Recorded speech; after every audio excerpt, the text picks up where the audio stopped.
In the areas that we have serious gangs, nearly all the political leaders, Mr. Speaker, Mr. Chairman, have at least a form of goons.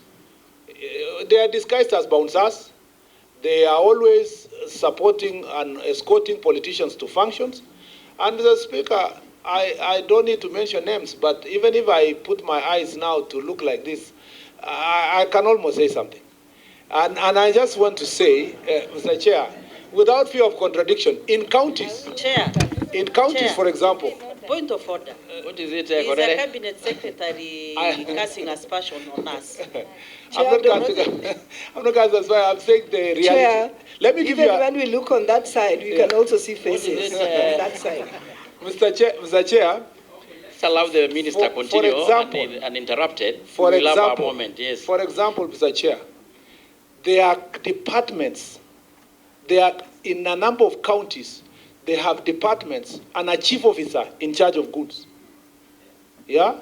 And they are the ones who will now, before the governor goes to the rallies, is the one who mobilizes people, including those governors who pride themselves in public as human rights defenders. We know them. You know, they are rallies lecturing us. But out of reality, they can't go anywhere without paying goons. And they have a chief officer who finances the goons, and then they go together to the meeting and cause chaos in public functions. This thing was very prevalent in parts of Western Kenya. And when I say Western Kenya, is you start from somewhere in Nakuru as you go third way. But more prevalent in counties of Kisii, Kisumu, Homa Bay, Siaya. Siaya is even terrible. Kakamega. You go to Busia, you go to Kitale, you come to now Nakuru has become a part of the place, Nairobi of course, and then Machakos. You know, it's not even a Machakos where the complaint was that you cannot even ask a question now, a politician. You can't even ask a county government a question. And you are a young person, goons will clobber you. And then now slowly it is going to other parts of the country, moving to other parts of the country. Mombasa used to be bad, but nowadays is a bit better. But Mr. Speaker, this is we must face ourselves as leaders, face to face. Let's not lie to each other, addressing cameras, and then behind the scenes you are organizing criminals. So anyway, further updates from the ongoing operations indicate that over 200 individuals have since been arrested and processed in connection with organized violence and intimidation activities in the same region, underscoring the scale of coordination and such politically linked gang mobilization. Mr. Chairperson, this incident demonstrates a troubling pattern where criminal gangs are being purposed as tools of political disruption. This is not only undermines democratic process, but also entrenches culture of impunity, weakens governance structures, and erodes public confidence in rule of law. Mr. Chair, lastly, let me say as an example, now, when we hear public protests, when the IG and the security team hear that there will be a public protest, like it happened in 2024, 2025, it's no longer a civilized protest, Mr. Chair. It's actually a mobilization of gangs and also mobilization of thieves and robbers. The cases that we saw in Nyandarua, Kiambu and Kikuyu areas, Muranga, Nyandarua, Kirinyaga, Meru. The pattern now in these Nairobi and its environment counties, and then Kitengela and Nairobi and Machakos.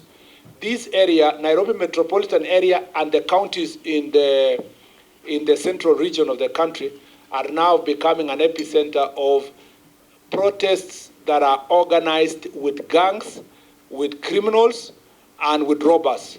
So that when you hear a protest will happen, you know supermarkets are being targeted, shops are being targeted, security installations are being targeted. It has absolutely nothing to do with exercising political rights.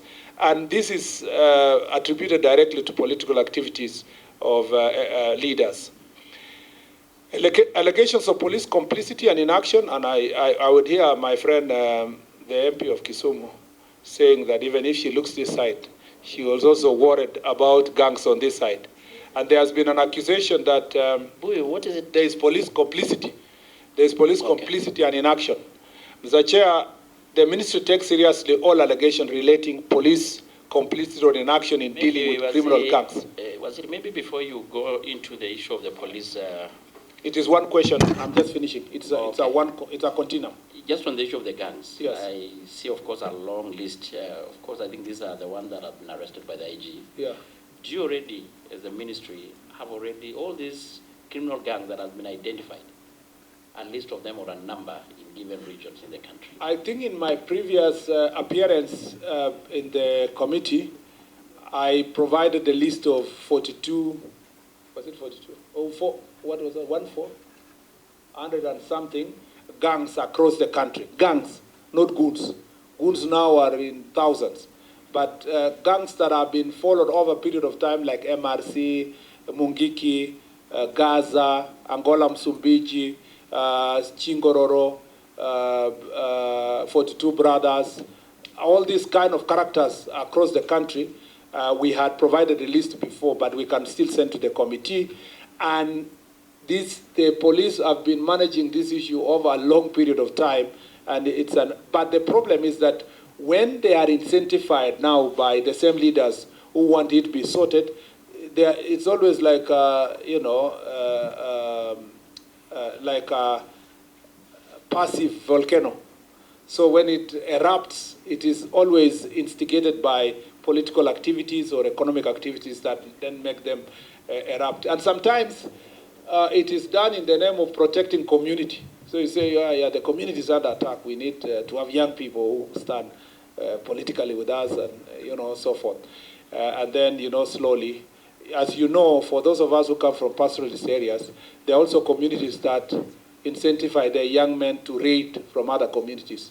So just as it happens in pastoral areas in that manner, in these other areas, there are also gangs that are incentivized politically, and they are radicalized in the name of to protect political status of the community. And unfortunately, in the end, as they become stronger and bigger monsters, they do not go far. They attack the same community where purported protection was supposed to be.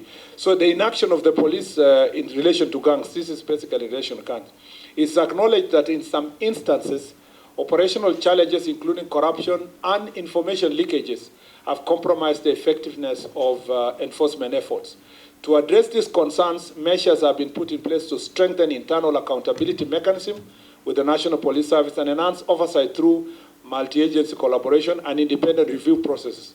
Officers found to be involved in misconduct are subjected to disciplinary and legal action in accordance with the law. At the same time, security agencies continue to undertake extensive operational targeting criminal networks. Recent efforts have resulted in the arrest and prosecution of hundreds of suspects and the seizure of assets linked to criminal activities. These actions demonstrate the government's commitment to enforcing the law while simultaneously improving institutional integrity. Number 4 is youth vulnerability and recruitment in criminal gangs. Honorable members, youth vulnerability remains one of the most significant and persistent drivers of gang proliferation in our country. A large segment of young people, particularly those residing in informal settlements and underserved rural and peri-urban areas, face a convergence of socioeconomic challenges that make them highly susceptible to recruitment into criminal networks. These challenges include high unemployment and underemployment, limited access to quality education and skills development opportunities, exposure to drug and substance abuse, and weak social support system. In such environments, gangs exploit feelings of frustration, marginalization, and lack of opportunity by presenting themselves as alternative structures that offer income, protection, identity, and a sense of belonging. Over time, this creates pipeline through which vulnerable youth are systematically absorbed into organized criminal activity, perpetuating cycles of violence, crime, and economic exclusion. Measures put in place to secure public space and protect people and their businesses. The government has implemented following sets of measures to secure public safe spaces and safeguard citizens and businesses from gang-related threats. These measures combine enforcement, intelligence, and community-based approaches. 1, deployment of specialized and rapid response and tactical units in high-risk areas. Specialized anti-gang teams have been strategically positioned in identified hotspots to ensure swift response to incidents, sustained patrols, and disruption of gang activities before they escalate into large-scale insecurity. 2, use of technology in public safety management, including expansion of CCTV surveillance, as I already explained earlier, Mr. Chair.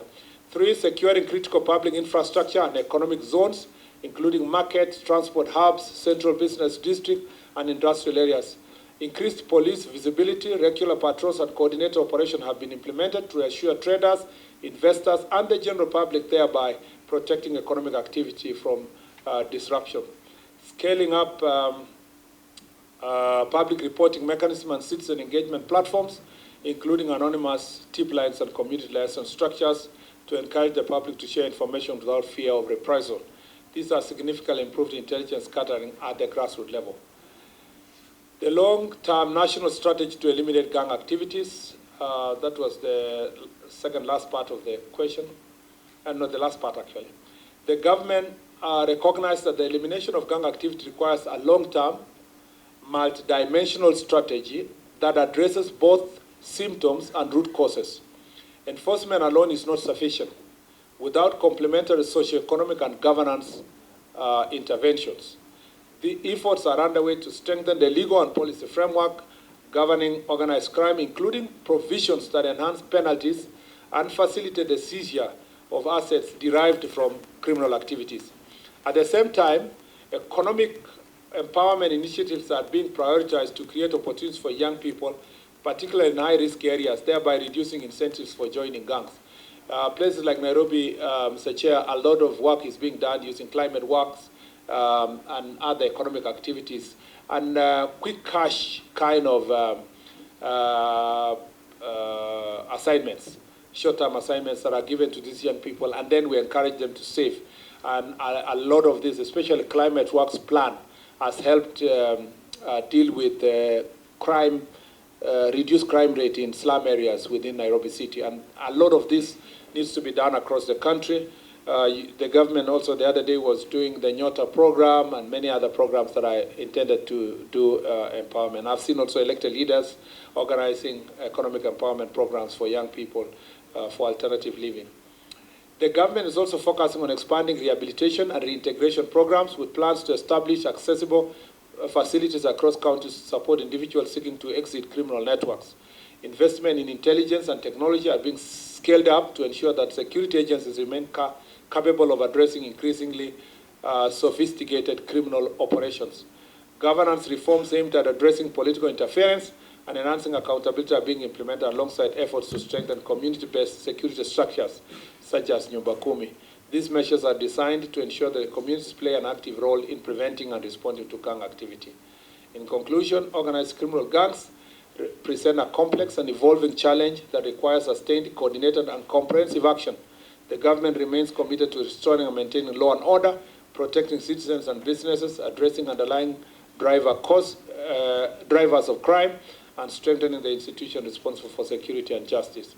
We will continue to work closely with Parliament and other stakeholders to ensure that our strategies are effective, responsive, and aligned with the needs of the Kenyan people. I thank you, Mr. Chair, and stand ready to respond to any further questions. Thank you.